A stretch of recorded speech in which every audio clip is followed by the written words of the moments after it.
আসসালামু আলাইকুম। প্রতিদিন সকালবেলায় আমরা যেভাবে কাজের রুটিন তৈরি করি এভাবে কিন্তু আপনারাও কাজকর্মগুলো গুছিয়ে নিতে পারেন। তাইলে কিন্তু সারাদিন কাজ করে একটা মজা পাবেন বা কাজের মধ্যে যে একটা আনন্দ এটা কিন্তু পাওয়া যায়। আর যদি কাজ উল্টাপাল্টা কাজ করা হয়, যদি কাজগুলো গুছিয়ে না নেওয়া যায় তাইলে কিন্তু সারাদিন কাজ করেও কিন্তু কাজ শেষ করা যায় না। তাই আর কি এই ভিডিওতে বিস্তারিত তুলে ধরবো আমরা কিভাবে প্রতিদিন সকালবেলা কাজ শুরু করি। ফজরের পরে আমরা গরুর ফার্মে প্রবেশ করি। এরপরে কিন্তু আমাদের পরিষ্কার পরিচ্ছন্নর কাজ চলে। যেমন প্রথমত আমরা ফার্মের যেগুলো গোবর থাকে আমরা এই গোবরগুলো পরিষ্কার করি।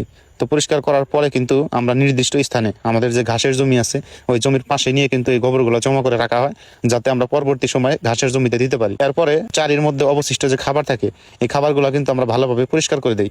তো পরিষ্কার করে দেওয়ার পরে সামনে দিয়ে যদি কোনো ময়লা টয়লা থাকে তো এগুলো কিন্তু ভালোভাবে ঝাড়ু দিয়ে পরিষ্কার করে দেই। যদি সকালবেলায় আমরা সারাদিনের খাবারটা প্রস্তুত করে রাখতে পারি তাইলে কিন্তু অন্য অন্য কাজে আমরা সময় দিতে পারি, বা ফার্মে যদি আমি নাও থাকি তাও কিন্তু আমাদের যে কাজের লোকরা আছে ওরা কিন্তু কভার দিতে পারে। এই খাবারটা আমরা সাধারণত টিএমআর তৈরি করি। আপনারা হয়তো অনেকে জানেন, এর আগের কয়েকটা ভিডিওতে কিন্তু টিএমআর নিয়ে বিস্তারিত বলা আছে।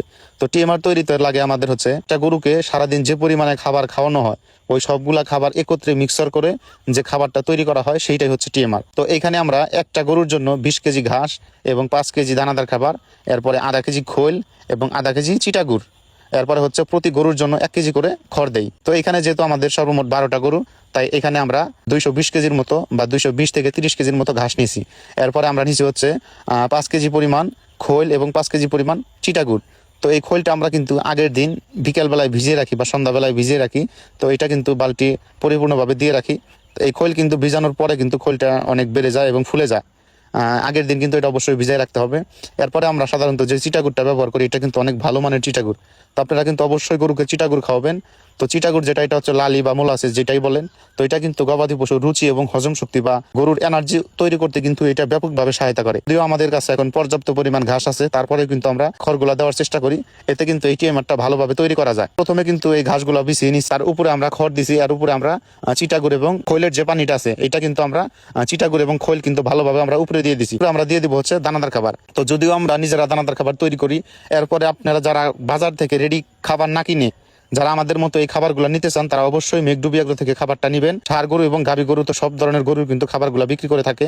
তো এখানে ওনাদের খাবারের কোয়ালিটি হচ্ছে দুইটা, একটা প্রিমিয়াম কোয়ালিটি আর একটা স্ট্যান্ডার্ড। প্রিমিয়াম কোয়ালিটিটা হচ্ছে পার কেজি 44 টাকা এবং স্ট্যান্ডার্ড কোয়ালিটিটা হচ্ছে 39 টাকা প্রতি কেজি।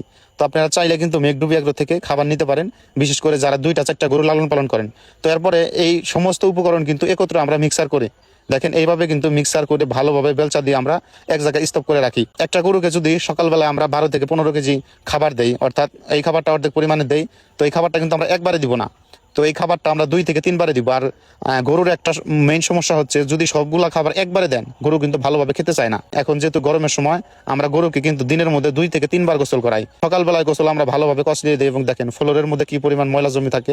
আসলে আপনারা কিন্তু হয়তো অনেকে জানেন যে আমরা ভিডিওর মধ্যে শুধু খালি ভালো জিনিস দেখানোর চেষ্টা করি, কিন্তু অন্যান্য চ্যানেলের মতো না বা অন্যান্য জনের মতো না, আমরা কিন্তু যেটা আপনাদেরকে সবকিছু দেখানোর চেষ্টা করি। তো দেখেন এখানে কিন্তু কি পরিমাণ গরুর শরীরে গোবর লেগে আছে এবং কি পরিমাণ ময়লা করছে। আসলে গরু নোংরা করবে, ময়লা করবে, এটাই স্বাভাবিক। আর পরিষ্কার পরিচ্ছন্ন করার দায়িত্ব কিন্তু আমাদের। এটা যদি মেনে নিতে পারেন, এটা যদি আপনি মানতে পারেন, তাইলে কিন্তু আপনি অবশ্যই গরুর ফার্ম করে লাভ করতে পারবেন। এরপরে সাধারণত গোসল করার পরে দেখেন গরুর শরীর কি রকম ভাবে চকচকে এবং উজ্জ্বল হয়ে যায়। আসলে এরকম ভাবে খাবার তৈরি করা বা ম্যানেজমেন্ট করা এগুলা কিন্তু সকালবেলাই করতে হবে, কারণ খাবার তৈরি এবং গরুকে যদি গোসল করানো যায় দিনের বেলায় অনেকটুকু সময় পাওয়া যায় বা ফ্রি টাইম কিন্তু পাওয়া যায়।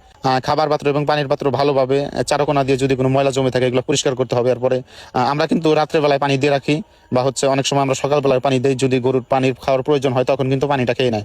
তো এরপরে সাধারণত আমরা এই টিএমআরটা দিই। তো দেখেন এই টিএমআর দিলে সাধারণত আমরা এক একটা গরুকে সকালবেলায় দেখি হচ্ছে 8টা বাজে। তো আমাদের এই সম্পূর্ণ কাজ শেষ করতে কিন্তু প্রায় 8:30 থেকে 9টা পর্যন্ত বেজে গেছে।